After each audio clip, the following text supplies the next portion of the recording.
بعض لوگوں کا یہ کہنا ہوتا ہے کہ ہمیں والدین بھی نصیحت کرتے ہیں، اور اسکول کالج میں ادارے میں جاتے ہیں تو وہاں اساتذہ بھی ہمیں نصیحت کرتے ہیں، بالخصوص طلباء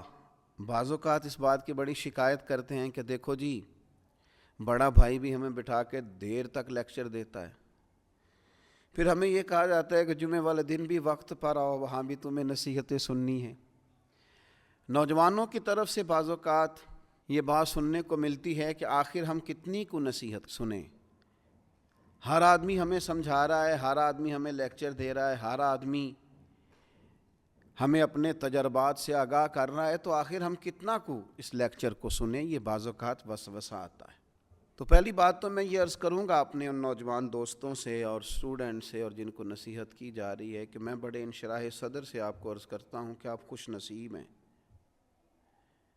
کہ آپ کو بہت سارے سمجھانے والے ملے ہوئے ہیں۔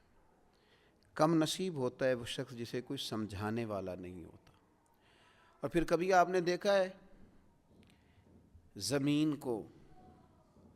اس میں ہل چلایا جاتا ہے، بیج بو دیا جاتا ہے، فصل اگاتی ہے، اس فصل کو کاٹ کے پھر سے بیج بویا جاتا ہے، اور پھر سے فصل اگتی ہے، اور پھر سے اس زمین کے سینے پر ہل چلتا ہے۔ وہ کتنی ہی فصلیں دیتی ہے، وہ کتنے ہی درخت اگاتی ہے، وہ کتنا ہی انسانوں کا، جانوروں کا فائدہ کرتی ہے، کتنے ہی لوگوں کو غذا اور خوراک مہیا کرتی ہے، لیکن کبھی یہ نہیں کہتی کہ آخر میں کتنا کو ہل چلاؤں گی، میرے اندر کتنا کو بیج بویا جائے گا۔ لیکن وہ زمین ہے، اس کے سینے کو اللہ نے اتنی وسعت دی ہے کہ ہر آنے والا بیج اپنے سینے میں قبول کرتی ہے، اور ہر موسم کا نیا پھل اور نئی فصل اور نئی سبزی قوم کو فراہم کرتی ہے۔ تو سینہ بڑا رکھیں۔ آپ مختلف قسم کے بیج جب اپنے سینے میں بوئیں گے اور مختلف قسم کے نیک، اچھے اور سمجھدار لوگوں کی رائے اور نصیحت آپ حاصل کریں گے تو آپ اپنے باطن میں مختلف قسم کے پھول کھلتے ہوئے محسوس کریں گے، آپ کی طبیعت کے اندر مختلف قسم کی خوبصورتیاں پیدا ہوں گی۔ نبی اکرم صلی اللہ تعالیٰ علیہ وسلم نے فرمایا، مشکوٰۃ شریف میں حدیث موجود ہے، حضور فرماتے ہیں مومن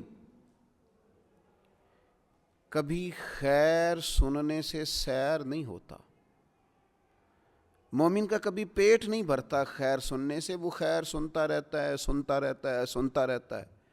حتیٰ کہ اس کا ٹھکانہ جنت ہو جاتا ہے۔ وہ خیر سنتے سنتے ہی جنت کا مسافر ہو جاتا ہے، جنت میں پہنچ جاتا ہے۔ تو خیر سنیں، خیر سنیں، نصیحت سنیں۔ اللہ تعالیٰ نے زبان ایک دی ہے اور کان دو دیے ہیں، معنی یہ ہے کہ سنگل بولا جائے اور ڈبل سنا جائے۔ اچھے لوگوں کی باتیں سنیں، اور میں کہوں گا کہ دوڑ کے سنیں اور جلدی سے سنیں۔ صحیح العقیدہ اور خیر کہنے والے لوگوں کی باتوں پر توجہ سے کان دھریں اور جلدی سے اپنے حصے کی خیر اکٹھی کریں۔ یہ آپ سن کے تو دیکھیں، یہ جو آپ خوبصورت چیزیں سنیں گے یہ سوچوں کو خوبصورت کر دیں گی، یہ طبیعت کو خوبصورت کر دیں گی، یہ مزاج کو ٹھنڈا کر دیں گی، یہ لطافت پیدا کر دیں گی۔